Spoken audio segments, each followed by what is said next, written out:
everybody. How you guys feeling tonight? Yeah. I hope everybody in high spirit.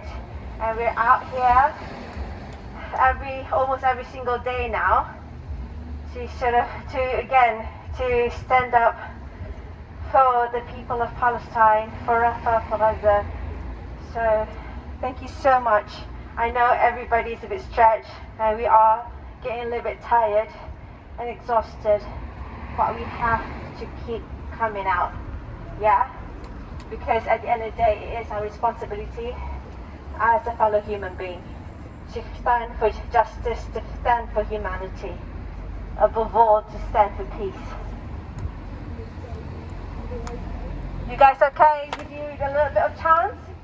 Yeah. Palestine! Free, free, free Palestine! Free, free, free Palestine! Palestine is occupied! Palestine is occupied! Palestine is occupied! Palestine is occupied! Resistance is justified! Resistance is justified! Resistance is justified! Resistance is justified! Oh, too many children died! Too many children died! Too many children died! Too many children died! Judge Israel with genocide! Judge Israel with genocide! Judge Israel with genocide! Judge Israel with genocide! So what do we want? Ceasefire! When do we want it? Now!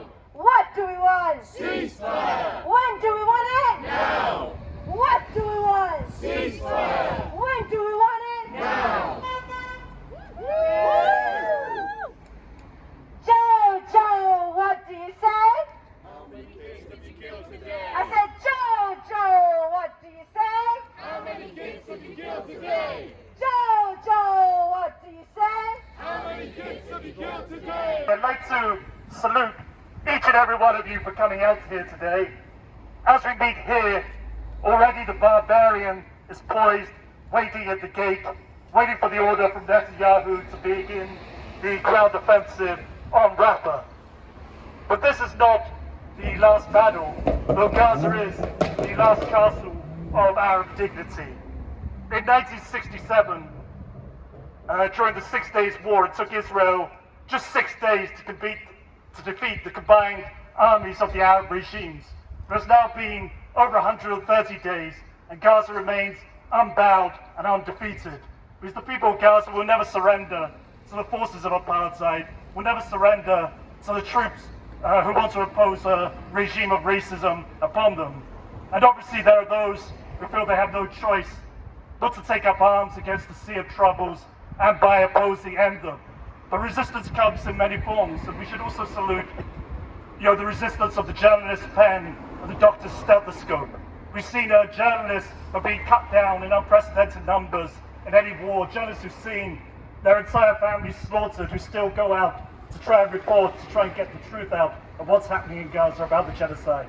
We've seen health workers whose hospitals have been bombed to pieces, but they haven't deserted their posts.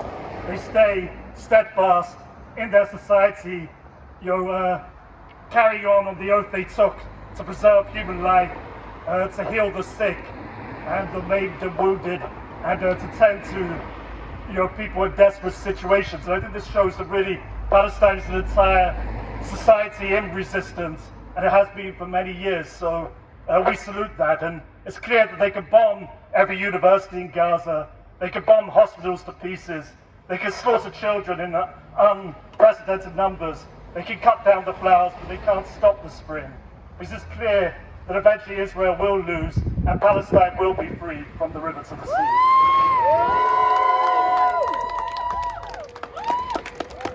But we're here tonight because tomorrow there's going to be a vote on an immediate ceasefire. And there are two motions, or two texts. Actually, there's three texts. There's one from the Conservative Party, I believe, one from the Labour Party, one from the SNP. And the SNP motion calls for an immediate ceasefire. Now, Labour has tabled a motion which appears to call for an immediate ceasefire. There's all kinds of slippery language, which means that it might not mean a ceasefire. And I could never be a politician because I only have one face. No offense if there are any politicians here or anyone who used to be a politician.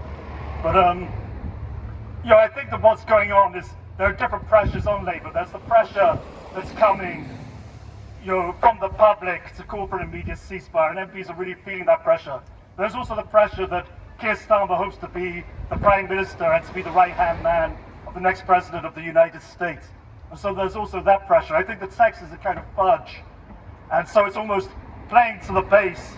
So members of the public who are concerned to say, oh yeah, we stand for an immediate ceasefire, but then it has all these kind of clauses so they can continue to support Israel carrying on the killing. And so that's unacceptable. So we're saying that no Labour MP should back the Labour amendment. They should all vote for the SNP motion, which is clear and unequivocal in calling for an immediate ceasefire. Hiya. So I just wanted to say a few words. I have two beautiful nieces, and every single time I see them, I cannot get the image of a Palestinian man crying and weeping on the worst day of his life, holding his unfortunately dead child. I cannot understand for the life of me why we are not all up in arms, and why a ceasefire is not being, it was rejected in, I believe, November. This has gone on for too long, and nothing short of an immediate ceasefire, of an immediate wronging of the injustice, immediate granting back of their land, and an immediate reparations for all the damage that has been caused. Che Guevara said that our revenge will be the laughter of our children, and I hope, beyond hope, that they will be laughing and they will be safe. Well said.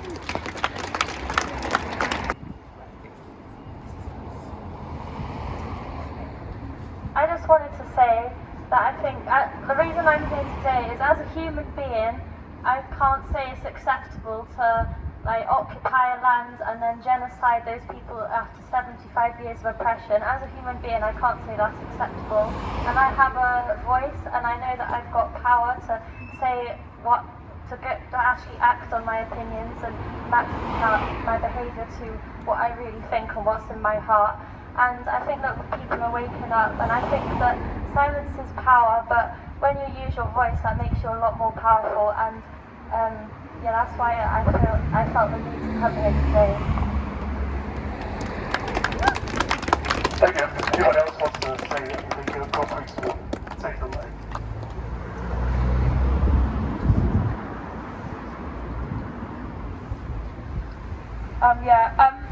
I just think it's really important that we carry on turning up to these offices, especially given the fact that the motion, the amendment tomorrow is so awful. Saying that they can't understand that Israel would cease fighting if Hamas continues its violence is frankly making me the most angry I've ever been. I feel like I'm living in a different stratosphere to the Labour Party right now. It's over 26,000 people, Palestinians, who have been killed by the Israeli government. Are they serious putting forward a motion like that? They are trying to hoodwink people in the year of an election to say, yes, now we finally support a ceasefire. Please do not be fooled. It is important that we've come out today here at all the MPs' offices of the Labour Party to say, if you want our vote, if you seriously want to get the Conservatives out, then take our vote seriously. Jo Stevens is a strong voice for Cardiff Central, allegedly. Who has she met here as constituents? Tell me. Who has she met? We email her day in, day out, asking to meet her, asking for her to engage with us. And what does she do? She ignores us. We elect those people. So they, at the moment, do not deserve my vote, regardless of what party I am in. They do not deserve our vote for continuing this nightmare, for allowing this massacre to happen, for failing to support, up until now, an immediate ceasefire. We were not born yesterday. We demanded immediate ceasefire. not a sustainable one, not one in 10 days, 15 days time when more and more children have been killed. Like the man just said now, I've got a 3-year-old kid. I can't go to sleep at night without thinking about the children in Palestine. The privilege I am in here as a Welsh person, not to have to deal with the fact that my child might be killed. But what sort of privilege is that if children the other side of the world are getting killed? I don't want that privilege. I want my child to understand what matters. I want him to understand that other children are not living in peace, that they're dying in front of our eyes. And until we get this government to understand exactly what's happening, we have to continue protesting. So I thank everybody for doing what you're doing, but we have to raise our voices loud and clear. If you've seen a video today, Netanyahu has said, even if there is a vote on a ceasefire, he will continue with the attacks on Rafah. He will continue in defiance of the International Court of Justice. Who does he think he is? Who does he think he is? Not one of us is beyond international law, or should not be beyond international law. I, for one, am not beyond the law. The police will be coming, following us here. The police were outside Elbit yesterday when so many of you on Monday went and blocked that arms factory. They're fast enough to judge us for turning up to a peaceful demonstration. What do we say to them? What do we say to the people of Wales that we want to take with us on this journey? So after tonight, I urge you all to go back and email that MP. I'm sure many of you have, but go back, email them, ensure that they hear us, they listen to our voices. Thank you. If anyone else wanted to say anything?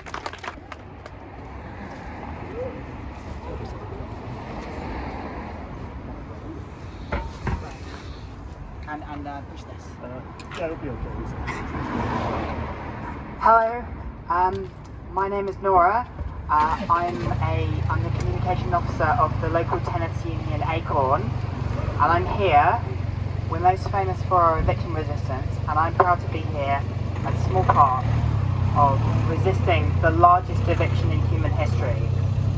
The Palestinian people deserve our support and our love, and I'm going to keep coming out, and I hope you keep coming out too, until Palestine is free. Thank you, and thank you to Acorn, the tenants union.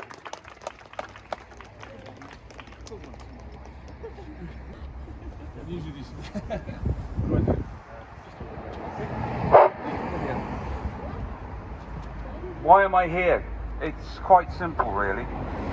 Whenever I see, and I've lived a few years, and so therefore I've seen. Sure? Is that better? Therefore I've seen many instances and many situations of where people around the world have been trying to live their best life in situations which usually are not too particularly good, and those situations have not been created by themselves but have been created by a third party that is basically acting within their country.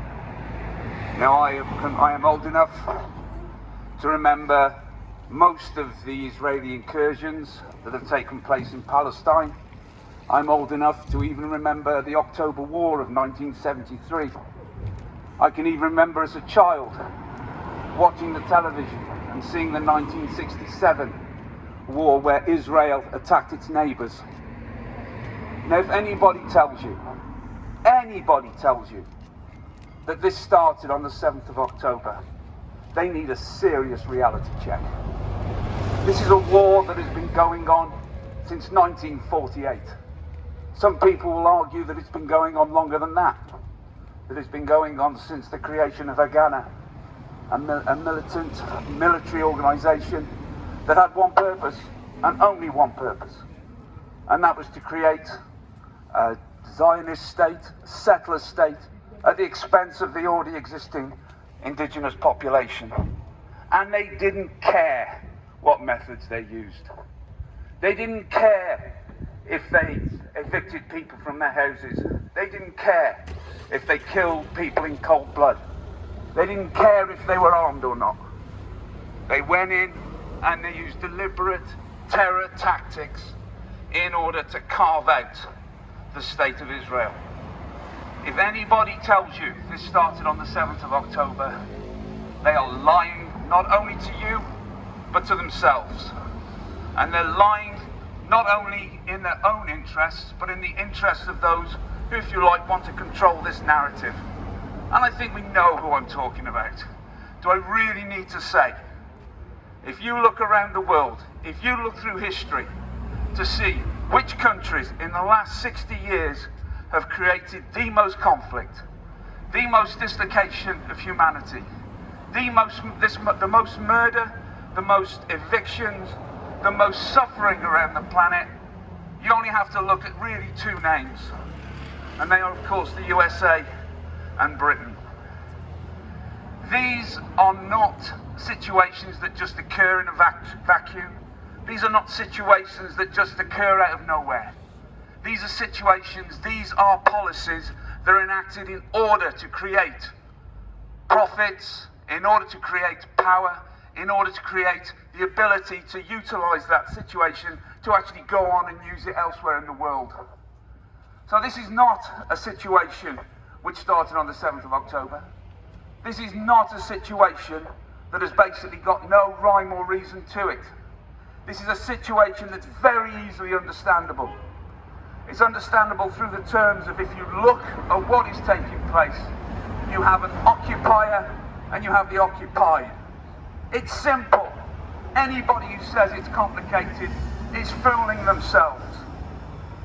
Also, you just have to look about what has actually taken place within the Middle East, and you can see that this is very much a situation of where Israel, as admitted to by the creators of Israel, is there as a watchdog state for the interests of Britain and America, as they wish to control the oil fields and the all-important oil fields as it is to the world economy.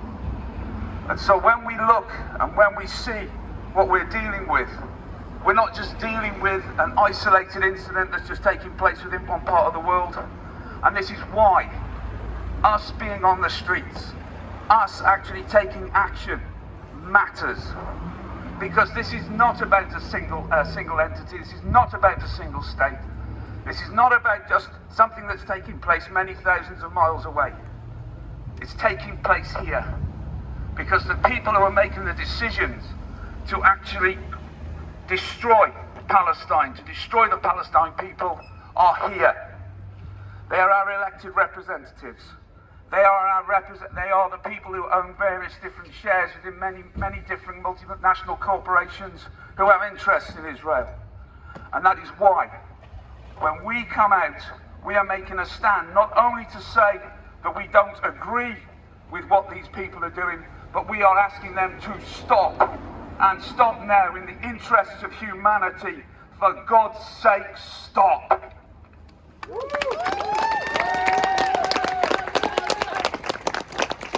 Okay, the back.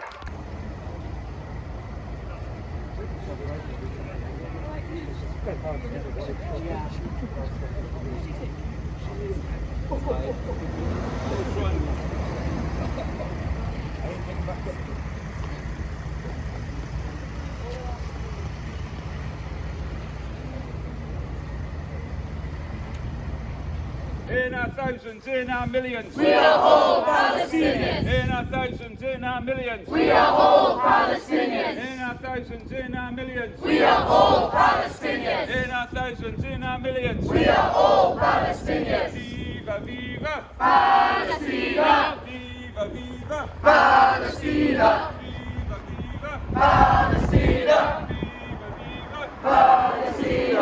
1, 2, 3, 4. Occupation no